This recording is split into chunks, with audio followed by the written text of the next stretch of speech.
நேயர்களே, இன்றைக்கு நம்ம புதிய குரலுக்கு மிக முக்கியமான செய்தி. தமிழக அரசியல்ல காங்கிரஸ் திமுகவுடைய கூட்டணி இறுதி நிலையை அடைந்திருக்கிறது. தேமுதிகவினுடைய நம்முடைய அம்மா அவங்க ஒரு தெளிவற்ற ஆள் மட்டும் இல்லை, குழப்பம் நிறைந்த அரசியல்வாதி. அதை நான் சொல்லிக்கிட்டே தான் இருக்கேன். இப்போ காங்கிரஸ் கட்சியில என்ன பிரச்சனை, தேமுதிக என்ன பிரச்சனை, காங்கிரஸ் கட்சி அநேகமாக திமுக கூட்டணியை விட்டு வெளியேறுகிறது. எப்படி சொல்றீங்க அப்படின்னு நீங்க கேட்டீங்கன்னா, அந்த அனலிட்டிக்கலா நாம பார்க்கும்போது காங்கிரஸ் கட்சியில மிக முக்கியவராக நான் தேர்தலில் போட்டியிட மாட்டேன். எனக்கு என் கட்சியினுடைய மானம், மரியாதை, ரோஷம் தான் முக்கியம். உங்ககிட்ட நாங்க கமிஷன் கேட்கல. 74 நாளா காத்திருக்கோம். ஒரு மரியாதை கூட இல்லை. ராகுல் காந்திக்கு கொடுக்குற மரியாதை எங்களுக்கு கொடுக்கணும். நாங்க கமிஷன் வாங்குற ஆள்ல கக்கன் பரம்பரையை சேர்ந்தவங்க, நாங்க காமராஜ் பரம்பரையை சேர்ந்தவங்க அப்படின்னு ஒருத்தர் பேசி பெரிய பிளவை ஏற்படுத்தி இருக்கிறார் விருதுநகருடைய நாடாளுமன்ற தொகுதியினுடைய உறுப்பினர் மாணிக் தாக்கூர். இப்ப இதை எந்த அளவுக்கு ஒரு டிராஸ்டிக் எஃபெக்டா ஏற்படுத்தும் கூட்டணி அலையன்ஸுக்குள்ள? ஒரு கோலியேஷன் ஃபார்ட்டன்னா உளவியல் ரீதியாக அவர்கள் ஒருமைப்பட வேண்டும், நட்போடு ஒருமைப்பட வேண்டும். அதுதான் ஒரு அழகு. ஆனா இங்கே வெண்ணெய் திரண்டு வந்த கதையில் வெண்ணெய் திரண்டு வருகிற போது தாலி உடைந்த கதையாக கூட்டணியை உடைத்த பெருமை 2026 யாருக்கு இருக்கும்? மாணிக் தாக்கூருக்கு இருக்கும் என்பதில் மாற்றம் இல்லை என்றுதான் நாம் நம்ப வேண்டியிருக்கிறது. அடுத்து, இந்த விவகாரத்தில் இவரோடு கைகோர்த்து மத்திய தலைமையை இடமாற்றம் செய்கிற பிரவீன் சக்கரவர்த்தி யார் அப்படிங்கிற பல கேள்விகளும் உள்ளே உருவாகி இருக்கிறது. பிரவீன் சக்கரவர்த்தி ராகுல் காந்தியுடைய ஆலோசனை கர்த்தா. அதெல்லாம் ஒரு பக்கம் இருக்கட்டு, இன்னைக்கு தமிழ்நாட்டில் காங்கிரஸ் கட்சி இந்த அளவிற்கு கடும் நிலைய வன்குரோத்த நடவடிக்கைகளை மேற்கொள்ளக்கூடிய அளவிற்கு முதன்மை பொறுப்பாளராக மாணிக் தாக்கூர் இந்த வரலாற்றில் இடம்பெறுகிறார். பெருந்தகை, செல்வ பெருந்தகை, பட்டும் படாமலும் விட்டு கொடுக்காமலும் அவர் பேசுகிறார். மூன்றாவது விவகாரம், அப்படியே தனது எதிர்ப்பை தெரிவித்தாலும் சாதுரியமாக காய நகர்த்தும் ஜோதிமணி. வெளிப்படையாக எங்களுக்கு உரிமை இல்லையா என்று கேட்கும் டெல்லி பிரதிநிதி பிரவீன் சக்கரவர்த்தி. திமுகவோடு தான் எங்களுக்கு உறவு, அதை ஒருபோதும் நாங்கள் முறிக்கப் போவதில்லை என ஆவேசமாக தன்னை ஆசுவாசப்படுத்தி கொண்டு பேசக்கூடிய கோபன்னா. இதற்கிடையில செகண்ட் அண்ட் தேர்ட் பிளேயர்களாக ஏராளமான பேர். திமுகவில் 27 இடங்கள் கொடுப்பதற்கு இருக்கின்ற போதும் கூட கொடுத்தான்னா நீங்க தோத்த இடத்தை தானே நாங்க கேட்கிறோங்கிற அளவுக்கு ஒரு பியாண்ட் த லிமிட்.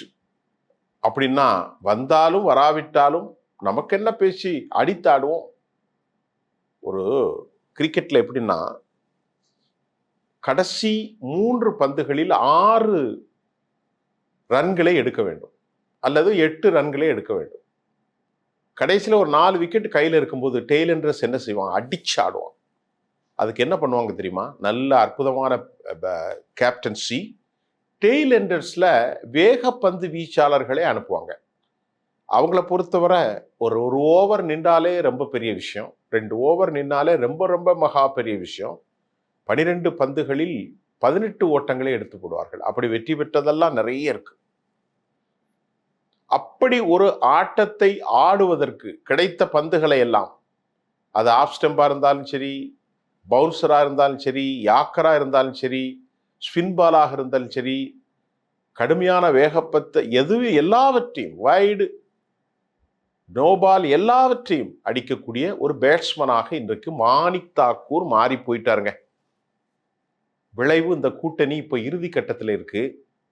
எமக்கு கிடைச்ச தகவல் சரியாக இருக்குமே ஆனால் வேணுகோபால டெல்லியில அடுத்த முதல்வர் வேட்பாளராக கேரளாவில் அவரை நிறுத்துவதற்கு முடிவு செய்திருப்பதாகவும், கேரள பாண்டி மக்கள் என்று அழைக்கப்படும் தமிழர்கள் வாக்குகள் பெரும்பான்மையாக இருப்பதால் அந்த கேரளத்திலும் தெலுங்கிலும் தமிழ்நாட்டிலும் கதாநாயகனாக வரக்கூடிய விஜய், இவரை வச்சுக்கோ, நமக்கு என்ன நஷ்டம்?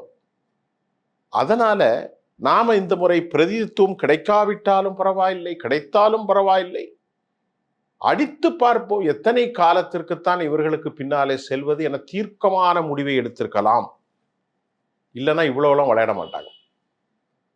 கனிமொழி போய் சந்தித்த பிறகும் ராகுல் காந்தி இவர்கள் வாயை அடைப்பதற்கு ஏன் தயங்குகிறார்? இல்லைன்னா இப்படி பேச மாட்டார். லாபமோ நஷ்டமோ இந்த முறை விஜய் ஜெயிக்க போறது இல்லை.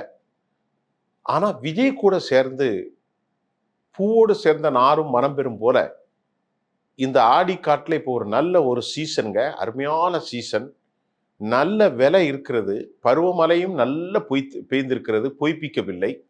இப்ப நாம இந்த அறுவடையை சரியான ஆடிப்பட்டம் தேடி விதைத்தால் கரெக்டா அந்த 3 மாசத்துல நம்ம அறுவடை செஞ்சிடலாம் அப்படிங்கிறதான் இந்த மணிக் தாக்கூருடைய விவகாரம். அவர் இப்போ ஒரு பிதாமகனாக உருவாயிருக்கிறார்.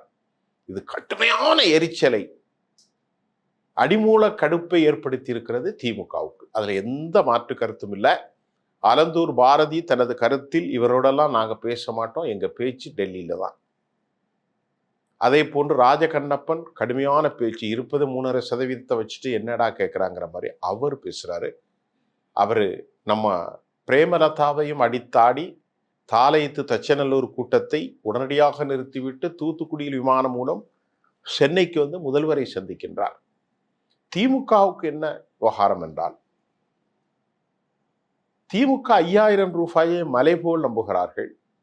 உளவு அமைப்புகளின் மூலம், செப்பாலஜிஸ்ட் மூலம், பொது ஏட்டின் மூலம் இந்த 5000 ரூபாய் what kind of impact on general society, பொது ஊடக சமூகத்தில் பொதுமக்களின் முன்பு எந்தவித தாக்கத்தை ஏற்படுத்தும் என்றால், இவனை வைத்து 30 சீட்டை கொடுக்கறத விட நம்ம ஆட்களுக்கு கொடுத்துருவோம். நம்ம கூட இருக்கக்கூடிய திருமாவளவனுக்கு கொடுக்கலாம், இடதுசாரிகளுக்கு கொடுக்கலாம், நாமளே ஒரு 20 சீட்ல நின்றோம் அப்படின்னு ரொம்ப மிதப்பில் நம்பிக்கையில் திமுக இருப்பதாகவும், ஆடு மட்டும் ஆடுங்க, டிஃபென்ஸ் பண்ணுங்க, ஒரு காலகட்டத்தில் அக்ரஸிவ் ஆடிங்க அப்படின்னு முடிவு செஞ்சுட்டாங்க அறிவாலயத்தில். இப்போ இந்த அம்மா 4 விஷயங்கள், 1 இடம், 2வது ராஜ்யசபா சீட்டு, 3வது நான் கேட்கிற இடத்துல என் பையனுக்கு கொடுக்கணும், 4வது தொகுதிக்கு செலவுக்கு 10 ரூபா கொடுத்துடணும். அப்படின்னா 14க்கு 140 கோடி, 10னா 100 கோடி. இது ஓப்பன் தான். ஒரு பக்கம் கொள்கையோ கோட்பாடு இல்லை இந்த அம்மாவுக்கு. கோயம்பேட்டில இருந்து அதிமுக, அப்புறம் உள்ள இருந்து சாலிகிராமத்தில இருந்து திமுக, இப்படி பேசி கொண்டிருக்கிறார்கள்.